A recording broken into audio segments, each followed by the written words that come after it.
बोले, शौनक सुनो, मैं तुम्हारे सामने गोपनीय कथा वस्तु का भी वर्णन करूंगा, क्योंकि तुम शिव भक्तों में अग्रगण्य तथा वेद वेत्ताओं में श्रेष्ठ हो।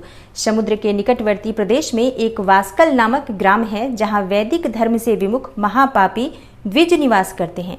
वे सबके सब बड़े दुष्ट हैं। उनका मन दूषित विषय भोगों में ही लगा रहता है। वे न देवताओं पर विश्वास करते हैं और न भाग्य पर। वे सभी कुटिल वृत्ति वाले हैं, किसानी करते और भांति भांति के घातक अस्त्र शस्त्र रखते हैं।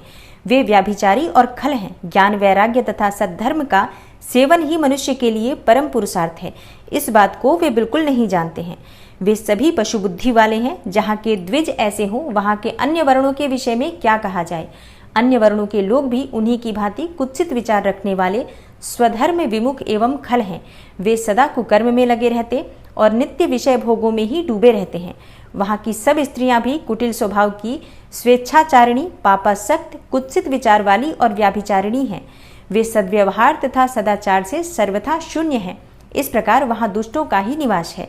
उस वास्कल नामक ग्राम में किसी समय एक बिंदुक नामधारी ब्राह्मण रहता था। वह बड़ा अधम था, दुरात्मा और महापापी था। यद्यपि उसकी स्त्री बड़ी सुंदरी थी, तो भी वह कुमार्ग पर ही चलता था। उसकी पत्नी का नाम चंचुला था। वह सदा उत्तम धर्म के पालन में लगी रहती थी, तो भी उसे छोड़कर वह दुष्ट ब्राह्मण वैश्यागामी हो गया था। इस तरह कुकर्म में लगे हुए उस बिंदुक के बहुत वर्ष व्यतीत हो गए। उसकी स्त्री चंचुला काम से पीड़ित होने पर भी, स्वधर्म नाश के भय से क्लेश सहकर भी दीर्घ काल तक धर्म से भ्रष्ट नहीं हुई, परंतु दुराचारी पति के आचरण से प्रभावित हो आगे चलकर वह स्त्री भी दुराचारिणी हो गई। इस तरह दुराचार में डूबे हुए उन मूढ़ चित्त वाले पति पत्नी का बहुत समय व्यर्थ बीत गया। तदनंतर शूद्र जातीय वैश्या का पति बना हुआ वह दूषित बुद्धि वाला दुष्ट ब्राह्मण बिंदुक समयानुसार मृत्यु को प्राप्त हो नरक में जा पड़ा। बहुत दिनों तक नरक के दुख भोग कर वह मूढ़ बुद्धि पापी विंध्य पर्वत पर भयंकर पिशाच हुआ। उधर उस दुराचारी पति बिंदुक के मर जाने पर वह मूढ़ हृदया चंचुला बहुत समय तक पुत्रों के साथ अपने घर में ही रही। एक दिन दैव योग से किसी पुण्य पर्व के आने पर वह स्त्री भाई बंधुओं के साथ गोकर्ण क्षेत्र में गई। तीर्थयात्रियों के संग से उसने भी उस समय जाकर किसी तीर्थ के जल में स्नान किया। फिर वह साधारणतया मेला देखने की दृष्टि से बंधुजनों के साथ यत्र तत्र घूमने लगी।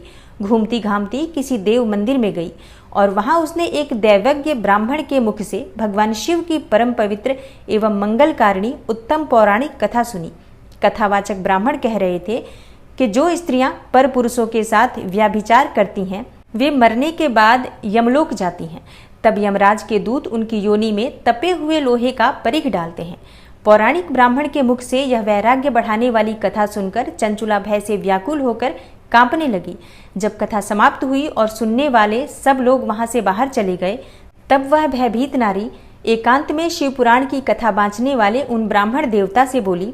चंचुला ने कहा, ब्राह्मण, मैं अपने धर्म को नहीं जानती थी, इसलिए मेरे द्वारा बड़ा दुराचार हुआ है। स्वामिन, मेरे ऊपर अनुपम कृपा करके आप मेरा उद्धार कीजिए। आज आपके वैराग्य रस से ओतप्रोत इस प्रवचन को सुनकर मुझे बड़ा भय लग रहा है। मैं कांप उठी हूँ और मुझे इस संसार से वैराग्य हो गया है। मुझ मूढ़ चित्त वाली पापिनी को धिक्कार है। मैं सर्वथा निंदा के योग्य हूँ, कुत्सित विषयों में फंसी हुई हूँ और अपने धर्म से विमुख हो गई हूँ। हाय, न जाने किस किस घोर कष्टदायक दुर्गति में मुझे पड़ना पड़ेगा और वहाँ कौन बुद्धिमान पुरुष कुमार्ग में मन लगाने वाली मुझ पापिनी का साथ देगा। मृत्यु काल में उन भयंकर यमदूतों को मैं कैसे देखूंगी। जब वे बलपूर्वक मेरे गले में फंदे डालकर मुझे बांधेंगे, तब मैं कैसे धीरज धारण कर सकूंगी। नरक में जब मेरे शरीर के टुकड़े टुकड़े किए जाएंगे, उस समय विशेष दुख देने वाली उस महायातना को वहां मैं कैसे सहूंगी। हाय, मैं मारी गई, मैं जल गई, मेरा हृदय विदीर्ण हो गया और मैं सब प्रकार से नष्ट हो गई, क्योंकि मैं हर तरह से पाप में ही डूबी रही हूँ। ब्राह्मण, अब आप ही मेरे गुरु, आप ही माता और आप ही पिता हैं। आपकी शरण में आई मुझ दीन अबला का आप ही उद्धार कीजिए, उद्धार कीजिए। सूत जी कहते हैं, शौनक, इस खेद और वैराग्य से युक्त हुई चंचुला ब्राह्मण देवता के दोनों चरणों में गिर पड़ी। तब उन बुद्धिमान ब्राह्मण ने कृपा